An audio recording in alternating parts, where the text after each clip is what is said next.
Aduh, tidak ada apanya. Otakmu kan bodoh, jadi tidak bisa memahami ajaran Kristen. Ya kan, kamu hanya memahami tentang ajaran duniawi, manusiawi. Itu yang kamu jalankan sekarang, hasil contek dari Taurat.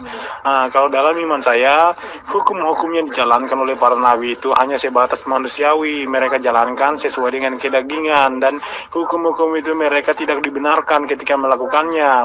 Justru hukum Taurat sendiri dikatakan bahwa orang yang melanggarnya maka dia akan jatuh di dalam kutukan. Nah, kalian kan ikut Taurat, hidup sesuai dengan hukum Taurat, hukum daging, hukum manusiawi.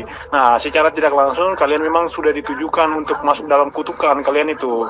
Nah, kalau Yesus datang membenarkan hukum itu dengan meninggikannya dengan hukum kasih supaya kita hidup benar, dalam arti kita hidup dalam roh dan kebenaran, bukan hidup dalam kemanusiawian kita, hidup dalam kedagingan kita, melainkan kita hidup dalam roh dan kebenaran.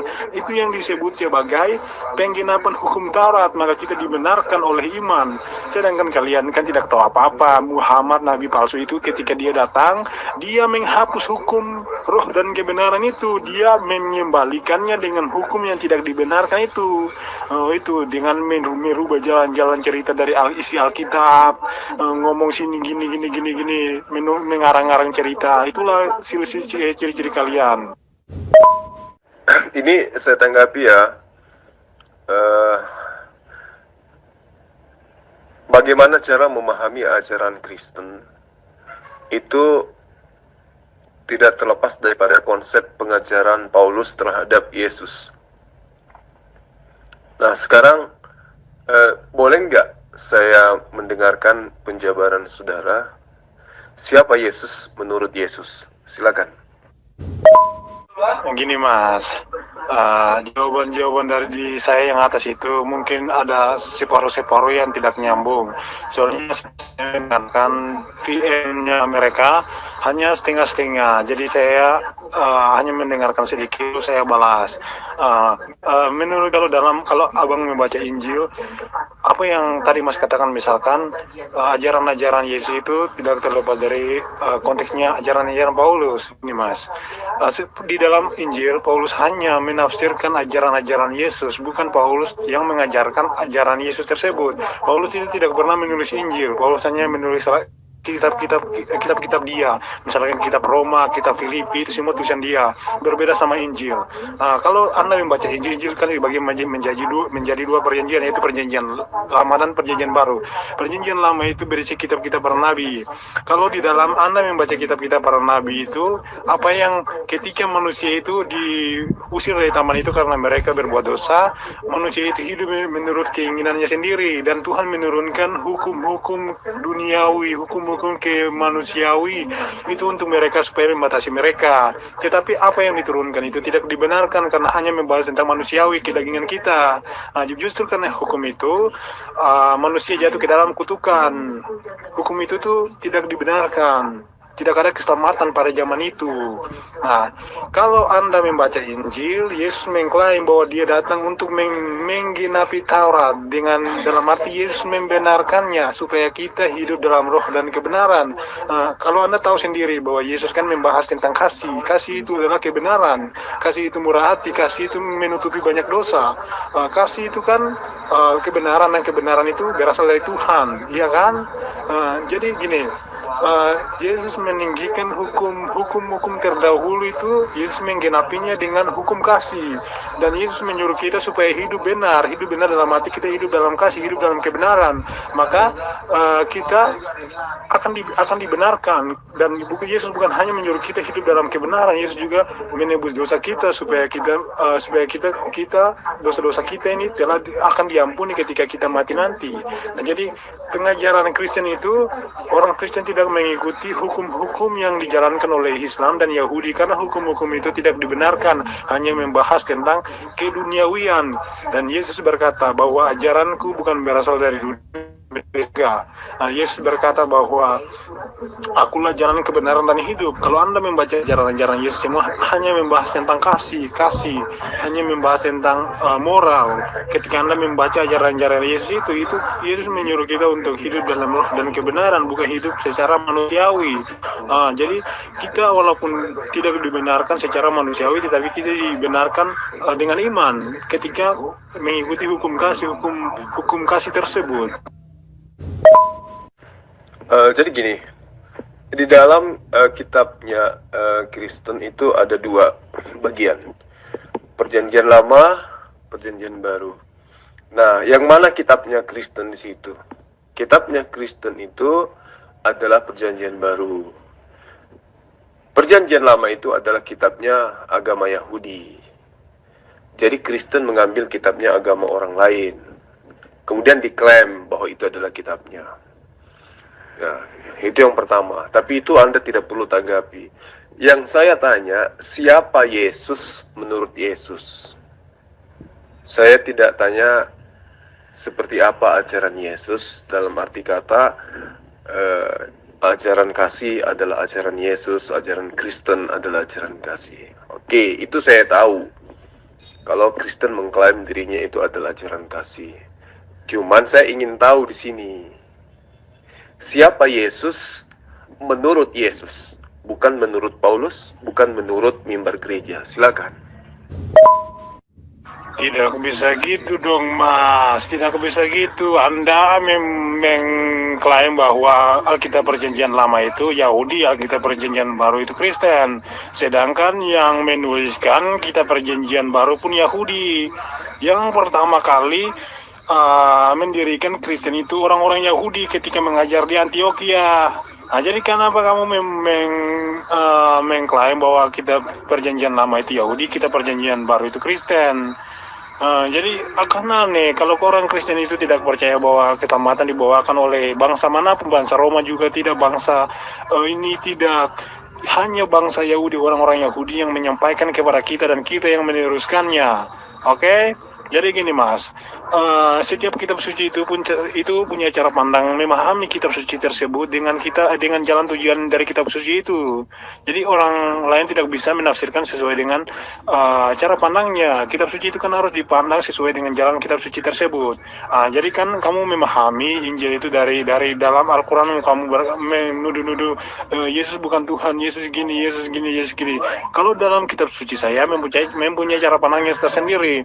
Itulah kenapa saya tuh lebih suka kalau kita teleponan supaya kita bisa menjelaskan dari awal sampai akhir sesuai dengan jalan kitab suci masing-masing, supaya orang lain tuh bisa memahami, oh kitab suci ini cara pandangnya gini, cara memahaminya gini, begitu juga kitab suci kamu, cara pandang, cara memahaminya gini, ya kan? Nah, kalau kamu mengkritik dari tengah-tengah dari kitab suci tersebut, kan kamu tidak akan bisa memahaminya, justru kita akan membolak-balik ke sini ke sana dan kamu tidak akan pernah memahaminya.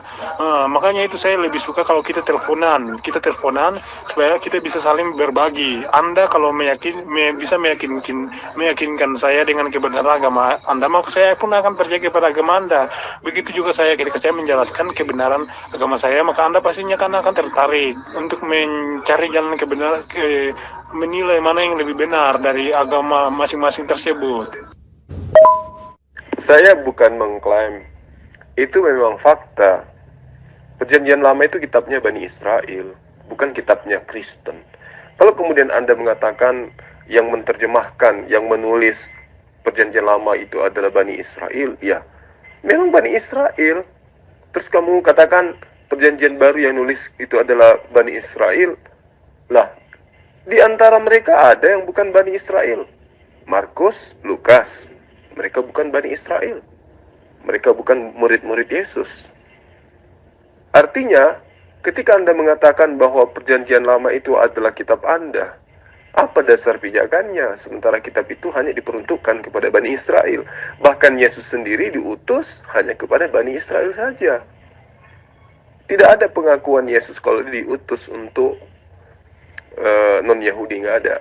Jadi yang mengajarkan kemudian tentang Yesus itu adalah agen-agen Romawi, Paulus, ya. Nah, sekarang kita tidak sedang membahas Jangan itu. lupa subscribe Dan saya pun Putih tidak menginginkan Channel. Anda menjadi mu'alaf. Tidak. Orang menjadi mu'alaf itu susah. Itu adalah hidayah dari Allah. Bukan hanya semata-mata karena berdebat. Ya. Jadi gini, saya ingin tahu dari Anda. Anda kan penyembah Yesus. Nah, kalau kami umat Islam kan menyembah Allah. Karena Allah, menurut Allah, dia adalah Tuhan Sang Pencipta alam semesta. Wajar kami sembah. Nah, sekarang siapa Yesus menurut Yesus? Itu yang Anda harus jawab supaya jelas di sini. Ya, silakan. Jadi gini, kamu salah paham. Markus dan Lukas pun murid dari murid-murid Yesus tersebut yang adalah orang-orang Yahudi, walaupun mereka non-Yahudi, tapi mereka adalah murid dari murid-murid Yesus. Mereka adalah murid dari murid-murid Yesus. Nah, jadi kami yang bukan Matius, Yohanes, Injil Matius dan Injil Yohanes yang tuliskan orang-orang Yahudi, iya kan? Nah, jadi ketika Anda membedakan antara itu, maka itu kan sudah tidak sesuai. Nah, kalau misalkan Anda bilang kalau bahwa perjanjian lama itu kitabnya orang Yahudi, ya, dan kami umat Kristen mengakui bahwa kami percaya keselamatan yang datang dari bangsa Yahudi. Secara otomatis kami harus mengimani keseluruhan kitab-kitabnya Yahudi, karena kami mengaku percaya kepada keselamatan yang datang dari bangsa Yahudi tersebut, ya kan? Nah, misalkan gini, Anda katakan bahwa Kristen itu buatan Paulus, misalkan Anda pun tidak tahu bahwa Paulus pun orang Yahudi. Ya, Anda tidak tahu kan bahwa Paulus itu orang Yahudi. Paulus itu orang Yahudi. Dan Anda tadi mengutip juga bahwa Yesus pun diutus kepada bangsa Yahudi. Dengan secara tidak langsung Anda kan mengutip ini soal Injil. Itu menunjukkan bahwa kamu kan juga tidak paham tentang Injil. Bahwa Yesus berkata gini, aku diutus untuk bangsa Israel.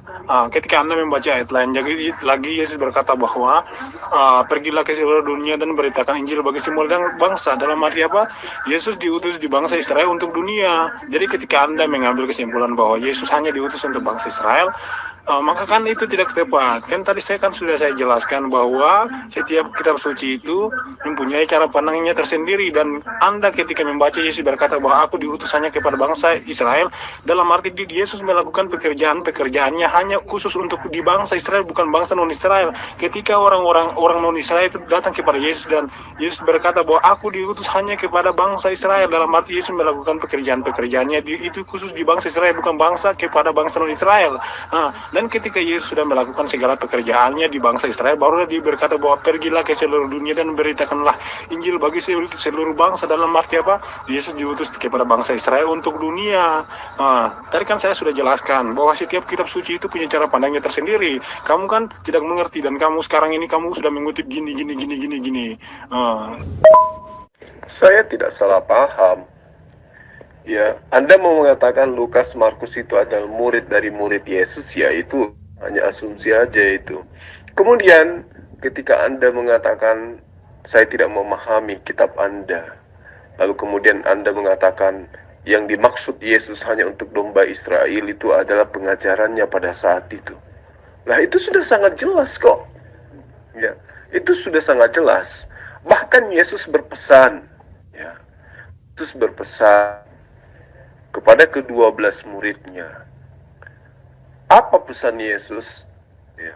Ke-12 murid itu Yesus. Artinya ke-12 murid ini sudah diutus. Lalu kemudian Yesus ini berpesan kepada mereka. Nah, Yesus berpesan kepada mereka yang adalah utusan, yang adalah rasul. Kalau menurut bahasa Anda, janganlah kamu menyimpang ke jalan bangsa lain atau masuk ke dalam kota orang Samaria, melainkan pergilah kepada domba-domba yang hilang dari umat Israel. Tapi ketika Yesus murid asli, mereka dikasih pesan agar jangan keluar dari bangsa Israel. Matius 10 ayat 5 ayat 6. Itu pasti tidak akan pernah bisa Anda sangkali. Karena di situ dikatakan ke-12 murid itu diutus oleh Yesus, namun sebelumnya Yesus sudah berpesan kepada mereka, jangan kamu menyimpang ke jalan lain atau masuk ke dalam ke bangsa lain. Nah, kalau yang mengajarkan Markus dan Lukas itu adalah Yesus, berarti itu adalah murid durhaka. Itu adalah murid yang murtad. Karena ke-12 muridnya sudah diberi pesan, jangan kau ke bangsa lain, tapi cukup ke bangsa. Jangan lupa subscribe Peci Muridku Putih yang Channel. hilang dari domba-domba dari Bani Israel. Anda katakan Lukas dan Markus muridnya dari murid Yesus. Nah, muridnya Yesus menerima amanah dari gurunya, jangan ke bangsa lain. Jadi ketika si murid ini memerintahkan muridnya lagi untuk ke bangsa lain, berarti dia adalah murid durhaka. Karena dia sudah dipesan oleh gurunya Yesus, jangan kau ke bangsa lain. Sedangkan Yesus sendiri, ya di dalam pengajarannya itu sangat jelas bahwa dalam Yohanes 17 misalnya ayat 9, aku berdoa untuk Bani Israel, bukan untuk dunia aku berdoa, tetapi hanya untuk Bani Israel. Nah, dari sisi berdoa saja, Yesus tidak berdoa untuk Kristen, tapi Yesus berdoa hanya kepada Bani Israel. Nah, kembali kepada pertanyaan saya, siapa Yesus menurut Yesus? Silakan. Nah, itu kan tadi saya sudah berpesan kepada Anda. Setiap kita suci itu kan mempunyai cara pandangnya tersendiri, dan kamu menafsirkan kita suci saya sesuai dengan pemahaman Anda yang tidak sesuai dengan apa yang tertulis di dalam kitab suci saya. Gini, saya jelaskan untuk Anda ya. Anda ketika melihat bukti-bukti bahwa para murid-murid atau rasul-rasul yang diutus Yesus itu mereka pergi ke bangsa luar Israel, itu menunjukkan bahwa Yesus memang memerintahkan mereka untuk memberitakan Injil kepada bangsa non-Israel, bukan hanya bangsa Israel. Itu sudah fakta. Itu yang pertama. Dan yang kedua, Anda mengutip bahwa Yesus berkata bahwa jangan pergi kepada bangsa lain, melainkan masuklah ke domba-domba yang hilang dari umat Israel. Ya kan, kamu mengutip Matius 5 itu kan. Kalau kamu baca ayat itu Yesus belum juga disalib, Yesus belum juga selesai mengajarkan pekerjaannya. Itu baru di Matius 5. Matius itu kan bukan sampai 5 saja, sampai baca sampai selesai sana. Itu baru pertengahan ajaran Yesus. Yesus belum selesai mengajarkan pekerjaannya. Yesus juga belum juga pergi ke Yerusalem. Yesus belum juga disalib. Itu baru pertama kali Yesus mengajar. Yesus berkata gini, jangan berpaling kepada bangsa lain, melainkan pergilah kepada domba-domba yang hilang dari umat Israel. Itu ketika dia baru mengajar, dia harus mengabdi di Israel sebagai Mesias. Mesias itu dinubuatkan untuk mengajar khusus di Israel, bukan di bangsa non-Israel. Itu ketika dia baru mengajar. Jadi ketika ada yang datang dan berkata bahwa guru tolonglah kami, dan Yesus pastinya menolak mereka. Ya kan, Yesus berkata bahwa tidak, aku hanya diutus di bangsa Israel. Dalam arti Yesus melakukan pekerjaannya khusus di bangsa Israel, bukan di bangsa non-Israel. Dan ketika Yesus berkata bahwa pergilah kepada orang-orang Israel itu memberitakan Injil, dan orang-orang Israel itu menolaknya, Yesus memulai pekerjaannya terus-terusan melakukan pekerjaannya ketika dia sampai dia disalib dan bangkit pada harinya yang ketiga. Dan ketika dia bangkit, dia berpesan dan ketika dia bangkit dan dia mau naik ke surga, dia berpesan kepada para muridnya, pengikut-pengikutnya bahwa pergilah ke seluruh dunia dan beritakanlah Injil bagi seluruh makhluk. Yesus sendiri yang bilang ketika dia sudah selesai melakukan pekerjaannya. Nah, jadi ayat yang tadi kamu tulis kutip di dalam Matius 5 itu ketika Yesus belum selesai melakukan pekerjaannya. Dan ketika Anda baca Matius pasalnya yang terakhir di pasal 20 berapa ya? 27 kalau nggak salah. Pokoknya Matius pasalnya yang terakhir lah. Di situ Yesus ketika sudah selesai melakukan pekerjaannya, dia berpesan kepada murid-muridnya gini, pergilah ke seluruh dunia dan beritakanlah Injil untuk semua makhluk. Dan Anda melihat buktinya sendiri, para murid murid-murid Yesus itu matinya di bangsa-bangsa lain. Mereka disiksa, mereka memberitakan Injil di bangsa ini, dan mereka disiksa di bangsa ini, dan peninggalannya masih ada buktinya hingga sekarang. Itu menunjukkan bahwa mereka memang diperintahkan untuk memberitakan Injil kepada bangsa lain, bukan hanya bangsa non-Israel. Ketika Yesus sudah selesai melakukan segala pekerjaan Israel, sebab Mesias diutus, Mesias dinubuatkan melakukan pekerjaannya di Israel, bukan bangsa non-Israel. Ya, saya hanya membaca apa yang dalam kitab Anda. Ke-12 murid itu diutus oleh Yesus. Dan Yesus berpesan kepada ke-12 murid itu, janganlah kamu menyimpang ke jalan bangsa lain atau masuk ke dalam kota orang Samaria. Melainkan, akan tetapi, pergilah kepada domba-domba yang hilang dari umat Israel. Apakah ayat ini salah menurut Anda? Lalu kemudian Matius 15 ayat 24. Kata Yesus, ini kata Yesus loh, bukan kata saya. Aku diutus hanya kepada domba-domba yang hilang dari umat Israel. Itu kata Yesus. Makanya saya tanya sama Anda, tapi Anda tidak ada ilmu untuk menjawabnya. Siapa Yesus menurut Yesus?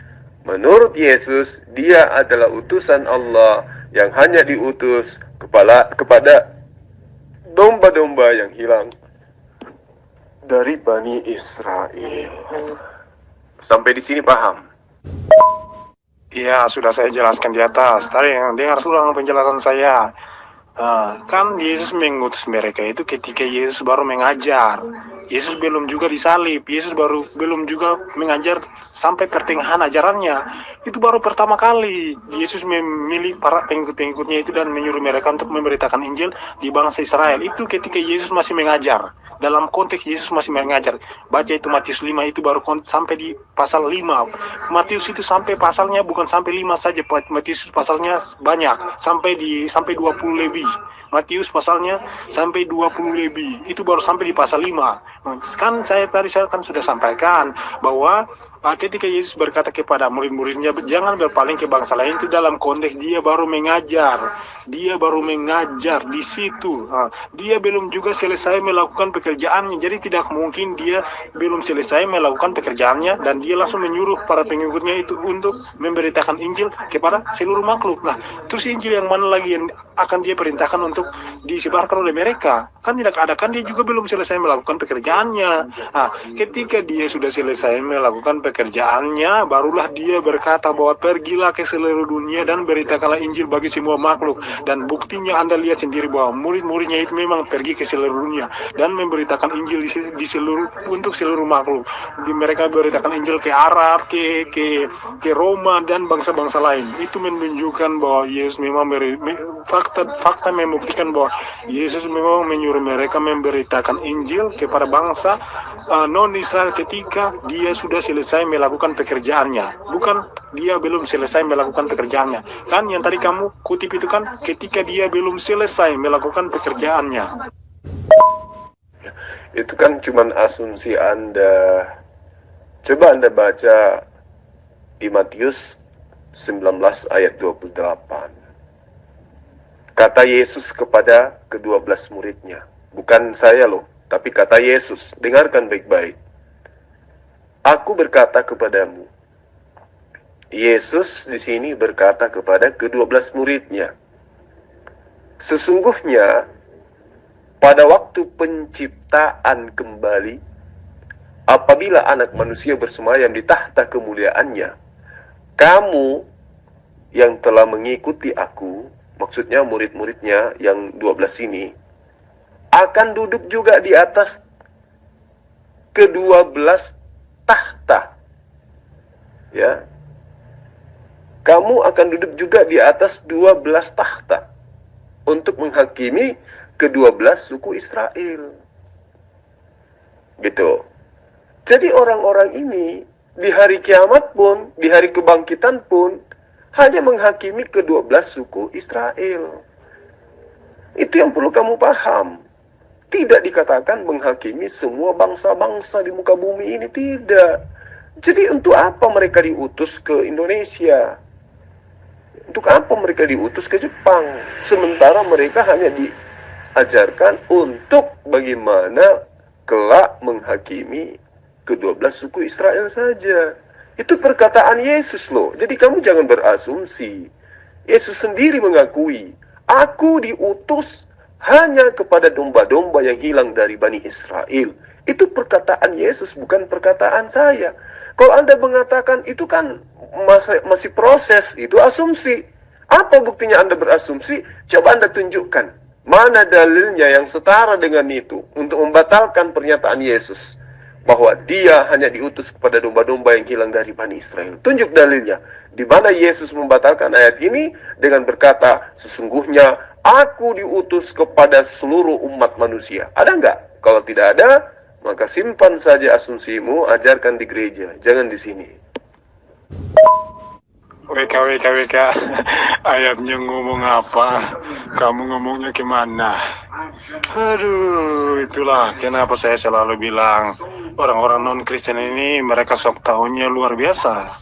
Nah, coba kamu baca lagi, yang menghakimi seluruh manusia itu yang duduk di atas takhta itu yaitu anak manusia. Kau mengakui enggak? Yesus Tuhan, bukankah yang menghakimi seluruh manusia hanya Tuhan? Ya kan? Kau mengakui atau tidak? Saya tidak berasumsi. Di dalam Matius 28 ayat 19, Yesus berkata, karena itu pergilah ke seluruh dunia dan beritakan Injil bagi semua makhluk. Yesus sendiri yang bilang, saya tidak berasumsi. Dan tadi kamu kan kutip dari Matius 5. Matius 5 itu Yesus baru mengajar. Dalam arti Yesus belum selesai melakukan pekerjaannya. Dan Matius 28 ayat 19, Yesus sudah selesai melakukan pekerjaannya. Ketika dia mau terangkat ke surga, dia berpesan kepada para pengikutnya, pergilah ke seluruh dunia dan beritakan Injil bagi semua makhluk. Barang siapa yang percaya dan dibaptis akan diselamatkan. Barang siapa yang tidak percaya, maka dia akan dihukum. Yesus membawa keselamatan, dan memberitakan keselamatan itu bukan hanya kepada Israel, tetapi untuk dunia juga. Jadi kan tadi saya sudah jelaskan ulang-ulang, setiap kitab suci itu mempunyai cara pandangnya tersendiri. Dan kamu tadi mengutip ayat yang tidak nyambung. Ayatnya ngomong kemana, maksudnya kemana, kamu menafsirkannya kemana. Jadi kalian itu menafsirkan sesuai dengan keinginan kalian aja. Makanya kalau baca Injil itu pakai hati, bukan pakai emosi.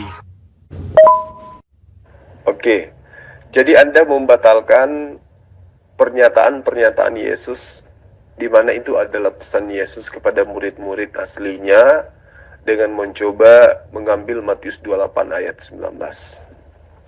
Lalu kemudian Anda mengatakan, saya menafsirkan sesuai dengan pemahaman saya.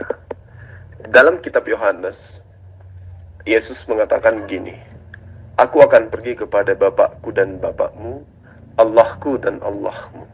Allah di sini adalah Tuhan, Bapa di sini adalah Sang Pencipta.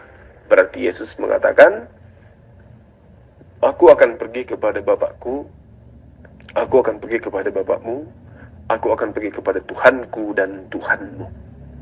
Yohanes 8 ayat 54, jika aku memuliakan diriku sendiri, maka kemuliaanku itu sedikit pun tidak ada yang benar, tidak ada artinya.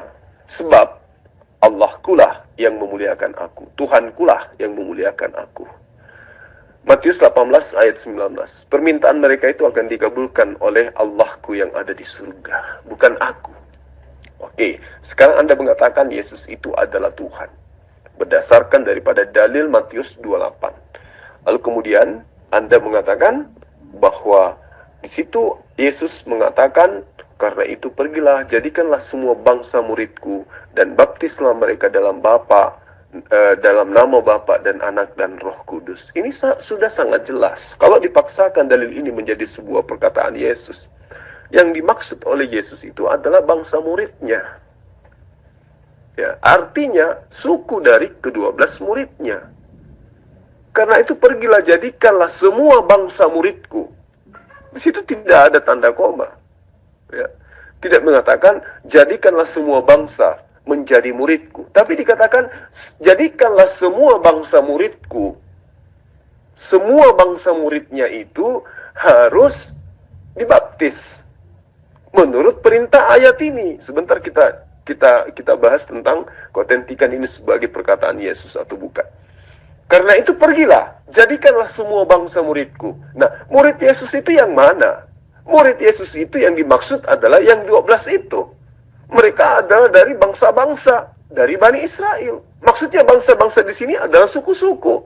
Jangan kamu berpikir bangsa yang dimaksud ini adalah bangsa Indonesia, bangsa Malaysia, bangsa Jepang, bangsa Cina. Tidak. Pada saat itu bangsa belum bangsa yang dimaksud pada masa itu tidak seperti bangsa pada masa sekarang. Bangsa yang dimaksud di situ adalah sekumpulan, segolongan, suku. Nah, suku yang apa yang dimaksud ini adalah suku muridnya Yesus, suku-suku dari murid-muridnya Yesus. Apa aja murid-muridnya ini, murid-murid Yesus ini, apa aja suku-sukunya? Apa aja suku bangsanya? Kan sudah jelas ada dari Lewi, ada dari Benyamin, dan seterusnya. Bukan ke Indonesia, bukan ke Jepang, bukan. Jadi, Andalah yang harus memahami dalil ini sesuai dengan pengajaran Yesus. Jangan Anda pahami sesuai dengan pemahaman gereja, jangan. Tapi pahamilah dalil ini sesuai dengan dalil daripada pengajaran Yesus itu sendiri. Itu yang perlu Anda pahami dengan baik. Lalu kemudian, coba Anda lihat di dalam Matius 28 yang Anda maksud. Di ayat 15-nya sangat jelas dikatakan, mereka menerima uang itu dan berbuat seperti yang dipesankan kepada mereka.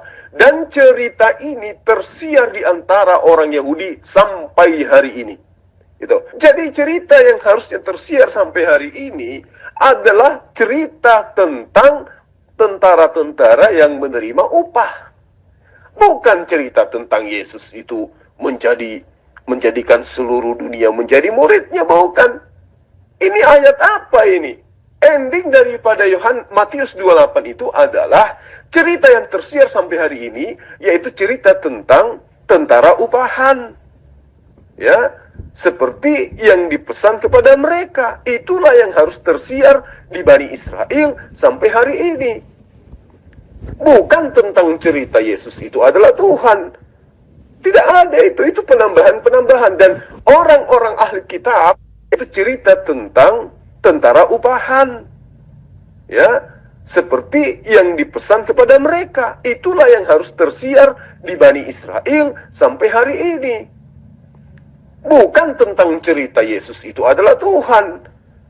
Tidak ada itu penambahan-penambahan. Dan orang-orang ahli kitab, ahli gospel yang mereka titelnya profesor, memang mengatakan bahwa Matius 28 itu hanya sampai kepada ayat 15. Ayat 16 sampai ayat 20 itu adalah sisipan tambahan. Ya, meskipun tambahan, di situ perintahnya, jadikanlah semua bangsa muridku. Nah, apa bangsa murid Yesus? Adakah bangsa Jepang? Adakah bangsa Cina? Adakah bangsa Bugis? Bangsa Batak? Nggak ada. Bangsa-bangsa murid Yesus itu hanya bangsa Israel. Dari suku-suku itulah kemudian. Makanya dikatakan di dalam Matius 15 yang saya katakan kepada Anda tadi, bahwa Yesus itu akan menghakimi ya ke-12 suku Israel. Di mana itu terjadi? Ketika setelah terjadi kiamat. Jadi bagi yang bukan 12 suku Bani Israel, itu tidak berlaku sesudah kiamat, tidak berlaku untuk diadili oleh Yesus. Karena memang Yesus mengajarkan muridnya berpesan kepada muridnya hanya kepada Bani Israel. Jadi Anda harus belajar lagi. Aduh, sudah saya malas dengar VN Anda. Aduh, ayatnya kemana, ngomongnya kemana. Aduh, pusing kepala saya, nggak tahu mau balas dia mana. Mau membalas satu ayat sedangkan dia mau menjelaskan satu ayat sedangkan dia mengutip banyak ayat yang tujuannya pun nggak nyambung. Ayatnya ngomong apa, dia ngomongnya kemana. Aduh, pusing kepala. Stop. Ya, Anda memang harus istirahat dan menyelesaikan PR yang saya ajukan. Siapa Yesus menurut Yesus? Oke, silakan. Tadi katanya off, kok muncul lagi? Istirahat aja dulu.